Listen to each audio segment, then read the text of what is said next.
दोस्तों, जब आप दिन के समय में यानी कि दोपहर के समय में आसमान की तरफ देख रहे होते हैं तो आपको आसमान का कलर ब्लू दिखाई पड़ता होगा। लेकिन वहीं आप मॉर्निंग में या फिर इवनिंग में उसी आसमान की तरफ देखेंगे तो आपको उसका कलर रेड दिखाई पड़ता है। क्यों? क्या वजह है इसके पीछे? क्यों आखिर दोपहर यानी कि दिन के समय में पूरा आसमान एकदम से साफ आसमान ब्लू दिखाई पड़ रहा होता है और मॉर्निंग में या फिर इवनिंग के समय में सुबह या शाम में फिर वही आसमान की तरफ आप जब देखेंगे तो आपको रेडिश टाइप दिखाई पड़ेगा, थोड़ी सी लालिमा सी नजर आएंगी। क्यों? तो दोस्तों, इस क्यों का आंसर मैं आज की वीडियो में आप लोगों को करने वाला हूं। तो मैं हूं आपका दोस्त अभिषेक और स्वागत करते हैं आपके अपने YouTube channel the knowledge island में। तो फिर दोस्तों, देर किस बात की, चलिए फटाफट चलते हैं आज के एक्सप्लेनेशन में।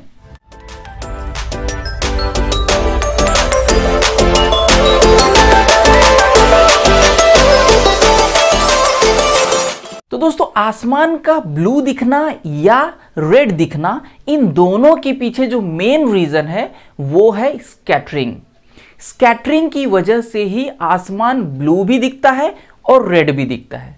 अब दिमाग थोड़ी देर के लिए घूम गया होगा कि भाई रीजन एक और कलर दो, वो कैसे? आखिर एक ही रीजन से दोनों कलर कैसे? रीजन अगर एक है तो डेफिनेटली एक ही कलर दिखाई पड़ना चाहिए, या तो रेड दिखाई पड़ना चाहिए था या फिर ब्लू दिखाई पड़ना चाहिए। तो दोस्तों चलिए समझते हैं। तो जैसे कि मैंने बताया कि मेन रीजन है वो है स्कैटरिंग। अब यही स्कैटरिंग की वजह से आसमान का कलर ब्लू भी दिखाई पड़ता है और रेड भी दिखाई पड़ता है। तो चलिए पहले हम लोग स्कैटरिंग समझ लेते हैं कि आखिर स्कैटरिंग होता क्या है।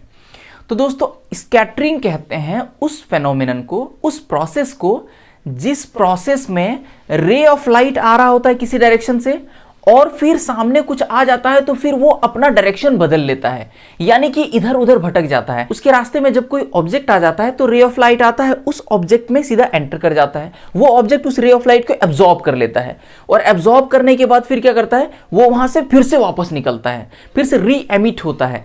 और री एमिट जब हो रहा होता है तो वो किसी भी डायरेक्शन में हो जाता है। रे ऑफ लाइट आ तो रहा था इधर से, लेकिन सामने में एक ऑब्जेक्ट आ गया और उस ऑब्जेक्ट में वो रे ऑफ लाइट एंटर कर गया और फिर वो इधर उधर भटक जाता है, वहां से फिर से निकलता है और फिर उसका कोई प्रॉपर डायरेक्शन नहीं रह जाता है। कुछ इधर निकल गए, कुछ इधर निकल गए, कुछ इधर निकल गए, कुछ इधर निकल गए। इसी प्रोसेस को हम लोग कह रहे होते हैं स्कैटरिंग, यानी रे ऑफ लाइट का इधर उधर डायरेक्शन में भटक जाना, डिफरेंट डिफरेंट डायरेक्शन में भटक जाना है। तो यहां पर एक कंडीशन है और वो कंडीशन ये है कि जिस ऑब्जेक्ट से वो रे ऑफ लाइट आके इधर उधर स्कैटर होता है उस ऑब्जेक्ट का साइज एक प्रॉपर साइज में होना चाहिए। उस तरह के ऑब्जेक्ट को हम लोग कोलॉइडल कहते हैं, यानी कि कोलॉइड ऑब्जेक्ट कहते हैं। तो कोलॉइडल होने के लिए जो उसका प्रॉपर साइज होता है वो साइज होता है almost 1 nanometre to 1000 nanometre. 1 nanometre to 1000 में नैनोमीटर क्या चीज का साइज है? मैंने बताया कोलॉइडल ऑब्जेक्ट का, कोलॉइड कह सकते हैं या फिर कोलॉइडल ऑब्जेक्ट का जो मैंने साइज बताया वो है 1 नैनोमीटर टू 1000 नैनोमीटर। इसी साइज के ऑब्जेक्ट में वो रे ऑफ लाइट आते हैं। हालांकि वो ऑब्जेक्ट उस रे ऑफ लाइट के रास्ते में बहुत ज्यादा रुकावट तो नहीं बन पाता है, लेकिन हाँ फिर भी वो इतना रुकावट बन जाता है कि वो रे ऑफ लाइट आया, उसके अंदर एंटर कर जाता है, ये ऑब्जेक्ट उसको एब्जॉर्ब कर लेता है और उसमें घुसने के बाद फिर वो इधर उधर वापस निकल के इधर उधर फैल जाता है, इधर उधर भटक जाता है। तो जैसे कि मैंने बताया इसी प्रोसेस को हम लोग स्कैटरिंग कहते हैं। तो स्कैटरिंग करने के लिए क्या होना चाहिए? सामने में आपको कोलॉइडल ऑब्जेक्ट का होना जरूरी है। क्लियर हुआ?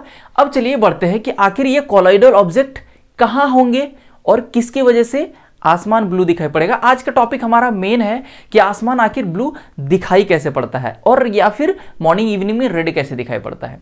तो दोस्तों, आपको एक बात पता होगा कि हमारे अर्थ के चारों ओर एटमॉस्फेयर है। एटमॉस्फेयर मतलब गैसेस का एक लेयर बना हुआ है। हमारे अर्थ के चारों ओर एक लेयर बना हुआ है गैसेस का, डिफरेंट डिफरेंट गैसेस का। इस लेयर में आपको बहुत तरह के गैसेस भी मिलेंगे, वाटर वेपर मिलेंगे। हमारे द्वारा जो पोल्यूशन होता है उस पोल्यूशन में डस्ट पार्टिकल, स्मोक, ये सारे यानी कि बहुत तरह के पार्टिकल्स हमारे एटमॉस्फेयर में मौजूद हैं। उसी एटमॉस्फेयर में जब रे ऑफ लाइट आ रहा होता है, कहां से आ रहा होता है? हमारे सूर्य देवता जब अपनी प्रकाश हमारे धरती की ओर छोड़ रहे होते हैं, जब हमारे अर्थ की ओर वो रे ऑफ लाइट आ रहा होता है, तो ये प्रोसेस होता है, स्कैटरिंग होता है। अब स्कैटरिंग कैसे होता है, चलिए हम लोग समझते हैं। मान लेते हैं कि ये हमारे सूर्य देवता जी हैं, ठीक है, और सन का लाइट जब अर्थ की तरफ आ रहा है, ये देखिए अर्थ की तरफ आ रहा था, अर्थ की तरफ आ रहा था, तो कुछ दूर तक आपको पता है कि यहां पर कोई गैसेस नहीं है, यानी कि जिसको हम लोग स्पेस कह रहे होते हैं, उस स्पेस में क्या है, कुछ भी नहीं है, कोई भी गैसेस नहीं है, ना तो वहां कोई गैसेस है, ना ही वहां ग्रेविटेशनल फोर्स है, कुछ भी चीजें वहां नहीं है। हालांकि ग्रेविटेशनल फोर्स नहीं होने की वजह से ही वहां गैसेस नहीं है, शायद ग्रेविटेशनल फोर्स वहां होता तो गैसेस भी वहां मौजूद होते। तो दोस्तों जैसे कि मैंने बताया कि ये पार्ट को अगर मैं स्पेस कह दूं, तो स्पेस में एयर बिल्कुल नहीं, यानी कि यहां पर कोई गैसेस नहीं, और अगर गैसेस नहीं है तो पार्टिकल्स भी नहीं है। ये पार्टिकल, कोलॉइडल पार्टिकल आपको यहां पर मिलेगा ही नहीं, और अगर वो नहीं होगा तो यहां पर रे ऑफ लाइट स्कैटर भी नहीं करेंगे, वहां से सीधा एंटर कर जाएंगे। और अब पहुंच गया ये हमारे अर्थ के एटमॉस्फेयर में। ये पार्ट को मैंने अर्थ का एटमॉस्फेयर बताया है, ठीक है। अब देखिए जैसे ये एटमॉस्फेयर में रे ऑफ लाइट एंटर करा, तो एंटर जैसे किया तो यहां पे जैसे मैंने बताया, ये लाइट किधर भी इधर उधर अपने डायरेक्शन बदलना शुरू कर देगा, ये भटकने शुरू कर देगा, क्योंकि रास्ते में क्या मिल गया, इसे छोटे छोटे पार्टिकल्स मिल गए, छोटे छोटे ये कोलॉइडल पार्टिकल्स मिल गए, जिनका साइज 1 नैनोमीटर से 1000 नैनोमीटर के बीच में है। अब यहां जैसे ये मिल गया तो ये रे ऑफ लाइट स्कैटर करने शुरू, भटकने शुरू, ठीक है दोस्तों। और इसी भटकाव की वजह से हमें अभी ब्लू दिखाई पड़ेगा, और इसी भटकाव की वजह से हमें रेड भी दिखाई पड़ेगा। अब वो कैसे, थोड़ा सा डिटेल में हम लोग चलते हैं। तो दोस्तों आपने पढ़ा होगा कि व्हाइट लाइट में कितने कलर होते हैं, टोटल 7 कलर होते हैं। कौन कौन सा 7 कलर, तो उन 7 कलर्स को याद रखने के लिए एक शॉर्ट ट्रिक होता है, जिसे हम लोग कहते हैं विबग्योर। अब इस विबग्योर की हेल्प से आप उन 7 कलर्स को याद रख लेते हैं। V for violet, I for indigo, B for blue, G for green, Y for yellow, O for orange, and finally R for red, ठीक है दोस्तों। तो ये सारे कलर इस व्हाइट लाइट में होंगे, ठीक है। अब यहां पर एक और बहुत इंपॉर्टेंट बात पहले मैं बता देता हूं, फिर हम लोग आएंगे अपने इस पॉइंट पे। वो बात यह है दोस्तों कि ये जो रे ऑफ लाइट आ रहा होता है, उसमें जो प्रेजेंट ये कलर्स होते हैं, इन सारे कलर का अपना अपना वेवलेंथ होता है। यानी कि ये वॉयलेट का अपना वेवलेंथ होगा, इंडिगो का अपना वेवलेंथ होगा, उसी तरह से ब्लू का अपना होगा, और इस तरह से ये 7 के 7 कलर के अपने अपने वेवलेंथ होते हैं। तो वेवलेंथ किसका अधिक किसका कम, तो दोस्तों वेवलेंथ का जो ऑर्डर है वो इस तरह से है, यानी कि सबसे कम वेवलेंथ होगा वॉयलेट का, उसके बाद इंडिगो का, फिर ब्लू का, फिर ग्रीन का, फिर येलो, फिर ऑरेंज, फिर फाइनली रेड का। यानी कि जैसे जैसे इस ऑर्डर में आगे आप बढ़ेंगे, इन कलर्स का वेवलेंथ आपको बढ़ता हुआ मिलेगा। तो सबसे कम कहेंगे वेवलेंथ वॉयलेट का, और सबसे अधिक रेड का वेवलेंथ हो रहा होता है, ठीक है दोस्तों। अब इन सारे कलर्स के वेवलेंथ डिफरेंट डिफरेंट होते हैं, उसकी वजह से ये अपना जो स्कैटरिंग कर रहा होता है वो भी अलग अलग होता है। इन कलर्स का वेवलेंथ अलग अलग, तो डेफिनेटली इसका स्कैटरिंग भी डिफरेंट डिफरेंट होगा। यानी कि जिस कलर का वेवलेंथ कम होगा वो स्कैटर ज्यादा करेगा, और जिस कलर का वेवलेंथ ज्यादा होगा वो स्कैटर कम करेगा। कैसे भाई, अब इसको ना एक एग्जांपल देकर मैं समझाता हूं। आप काफी स्ट्रांग हैं, और काफी स्ट्रांग होने की वजह से आप में स्टैमिना है एक लंबा सफर तय करने का। तो अगर लंबा सफर तय करने का आप स्टैमिना रखते हैं, तो रास्ते में अगर छोटी छोटी चीजें आएंगी तो आप उन्हें क्या करोगे, धक्का मुक्का मारते हुए सीधा आगे निकल जाओगे। लेकिन यदि आप वीक हैं, यदि आप कमजोर हैं, तो आपके अंदर डेफिनेटली स्टैमिना कम होगा, और अगर स्टैमिना कम होगा तो आप रास्ते में जब चल रहे होंगे तो आपके रास्ते में कोई अगर छोटी छोटी रुकावटें आ जाएंगी तो शायद आप उधर ही अटक के रह जाओगे, आप उन रुकावटों को क्रॉस करके निकल नहीं पाओगे। दोस्तों जो इन रुकावटों को क्रॉस करके आगे निकल जाता है वही तो बाजीगर कहलाता है।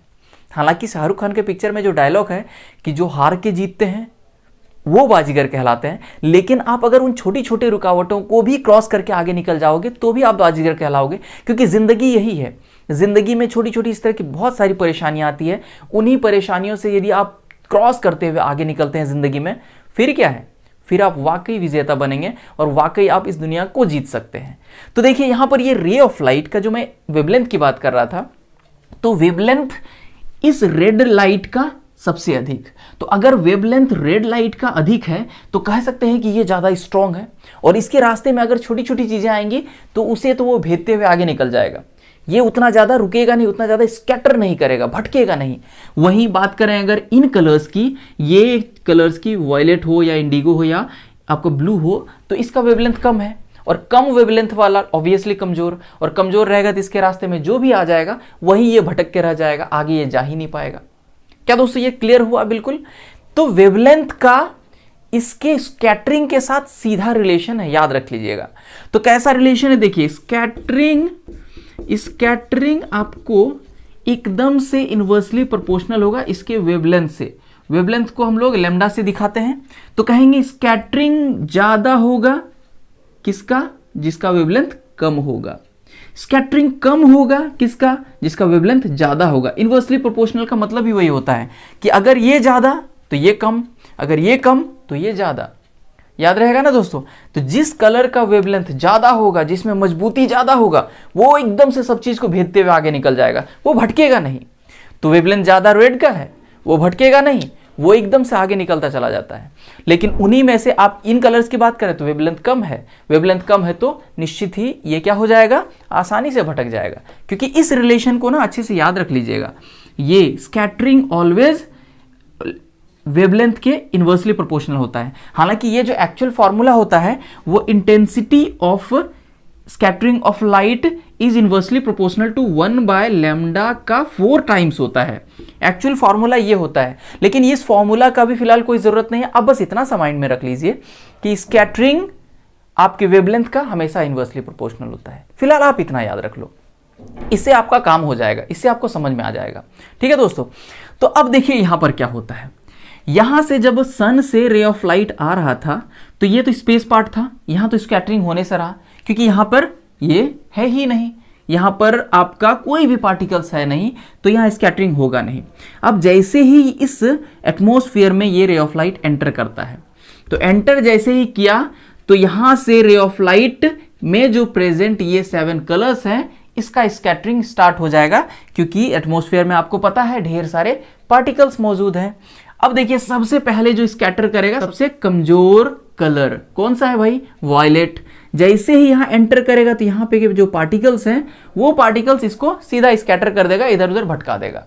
अब जैसे भटक गया तो ये आगे तो बढ़ ही नहीं पाया, यानी कुछ दूर तक आते आते ये वॉयलेट कलर इधर ही स्कैटर होके फंस गया, रह गया। उसके आगे थोड़ा सा इंडिगो का थोड़ा सा पावर ज्यादा, थोड़ा सा वेवलेंथ ज्यादा, तो ये थोड़ा सा और आगे सफर करेगा, आगे तक ट्रेवल करेगा, तो ये फिर ट्रेवल करके यहां तक आएगा और फिर स्कैटर होके इधर उधर अटक गया। अब आगे आता है ब्लू कलर। ब्लू थोड़ा सा और दूर तक अपना स्टैमिना दिखाएगा और कुछ यहां तक पहुंच जाएगा। यहां तक जैसे पहुंचा, यहां पर आप मिल गए, इसे इस ब्लू कलर को आप मिल गए, और आप देख रहे थे किधर, इस डायरेक्शन में, यानी कि आपका डायरेक्शन देखने का इधर था, आप आसमान की तरफ देखने की कोशिश कर रहे थे। ऑब्वियसली आप सन की तरफ तो नहीं देख रहे थे ना, सन की तरफ हम लोग देख भी नहीं सकते। सन की तरफ देखते हैं हम लोग को थोड़ा सा व्हाइट व्हाइट दिखाई पड़ रहा होता है और हम लोग को देखने में परेशानी भी होती है, तो हम लोग देखते किधर है, आसमान की तरफ। तो जब आप आसमान की तरफ यहां से देख रहे होंगे तो आपके सामने, आंखों के सामने कौन सा कलर का साया मंडरा रहा होगा? क्या आपके सामने ये वॉयलेट होगा? बिल्कुल नहीं, वॉयलेट तो आपको शुरू में ही फंस के रह गया है, आप तक पहुंचा ही नहीं है। क्या आपको इंडिगो से सामना करना पड़ेगा? बिल्कुल नहीं, इंडिगो भी आपका फंसा हुआ था। आपके तक जो पहुंच रहा था वो था ब्लू कलर। तो ब्लू कलर आपके आसपास था, जिसकी वजह से आपके चारों ओर ब्लू है, पानी पानी। यहां पर पानी पानी तो नहीं है, लेकिन ब्लू है, आसमान आसमान आपको दिखाई पड़ रहा है। क्यों भाई? क्योंकि आपके आगे ब्लू कलर का साया मंडरा रहा है। ये जो रे ऑफ लाइट आ रहा था, यहां तक ब्लू कलर अपना पावर छोड़ रहा था। क्या इस रे ऑफ लाइट में बाकी कलर्स नहीं थे? बाकी कलर्स भी थे, लेकिन वो कलर्स आपके आगे निकल गए क्योंकि उनका वेवलेंथ अधिक था, वो स्कैटरिंग यहां पर हुआ ही नहीं। स्कैटरिंग होता तो शायद वो भी आपको दिखाई पड़ रहा होता, लेकिन वो स्कैटरिंग हुआ ही नहीं, वो सीधा आगे निकलता चला गया।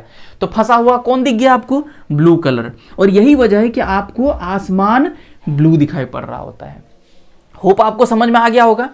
लेकिन दोस्तों अगर बात करेंगे, आप यहां स्पेस में अगर खड़े हो जाएं, आपने सुना होगा कि जो अंतरिक्ष यात्री सब होते हैं, यानी कि जो स्पेस में जाते हैं, तो उन लोगों को आसमान कैसा दिखाई पड़ रहा होता है? गेस कीजिए, उसको आसमान कैसा दिखाई पड़ रहा होगा? उसे आसमान पूरी तरह से ब्लैक दिखाई पड़ रहा होता है। क्यों?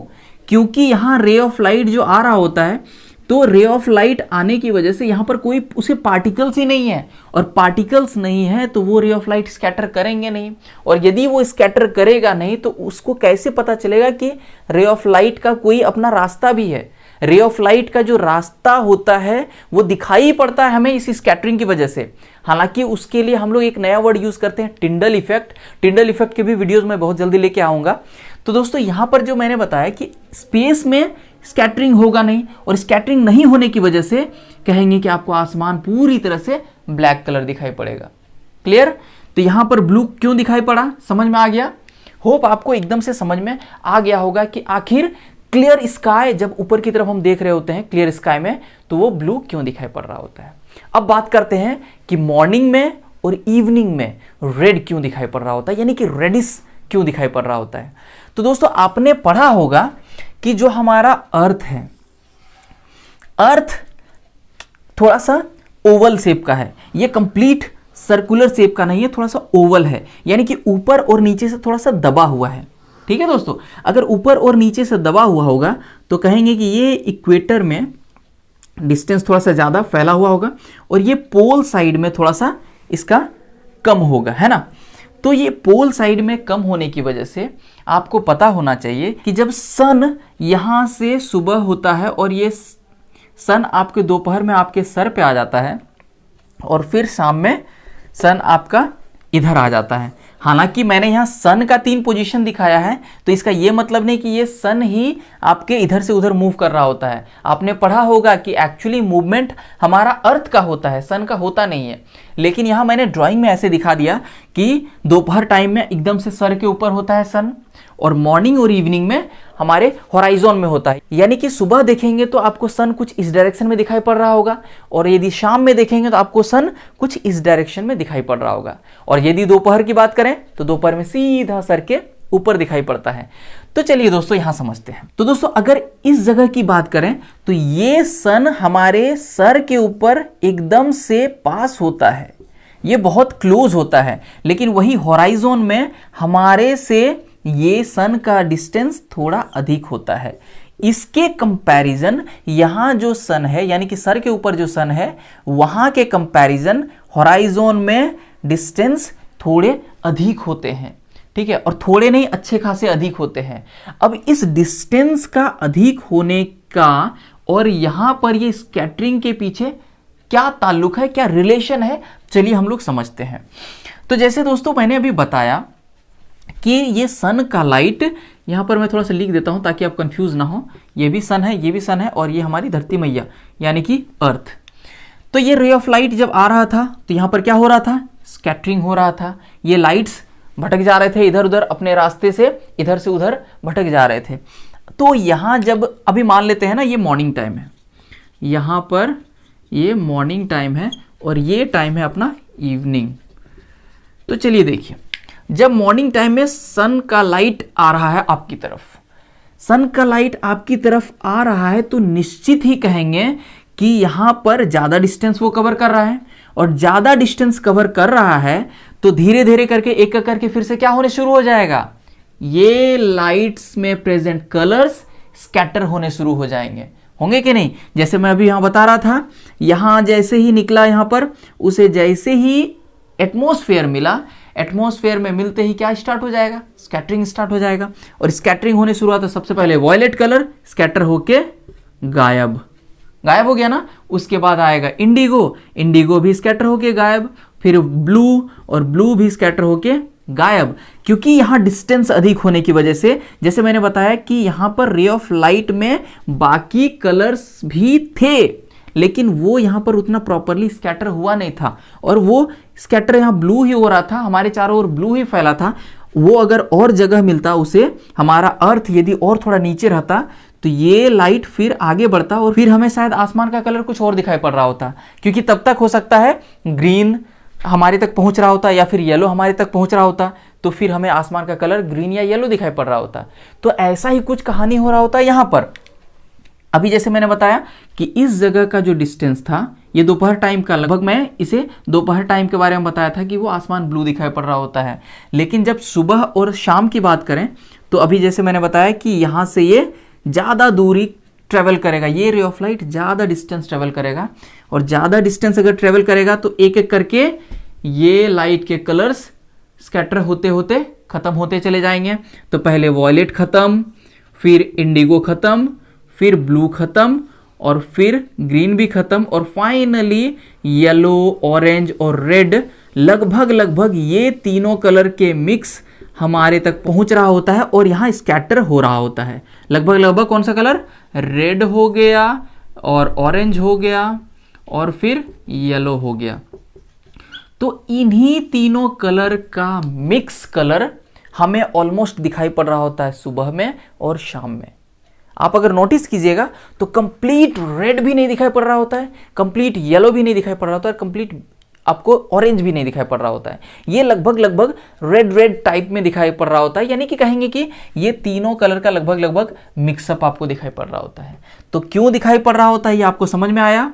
ये ब्लू कलर इसीलिए दिखाई पड़ा क्योंकि यहां से यहां तक का डिस्टेंस कम था, और ये रेड टाइप में इसीलिए दिखाई पड़ा क्योंकि ये पार्ट का डिस्टेंस मॉर्निंग में और इवनिंग में हमारे अर्थ से डिस्टेंस सन का बढ़ा हुआ होता है, अधिक होता है। तो स्कैटर होते होते हमारे तक ये पार्ट पहुंचता है, लगभग लगभग येलो, ऑरेंज और रेड। इसी वजह से हमें जो मॉर्निंग में और इवनिंग में जो सन का कलर दिखाई पड़ रहा होता है वो लगभग लगभग रेडिश दिखाई पड़ रहा होता है।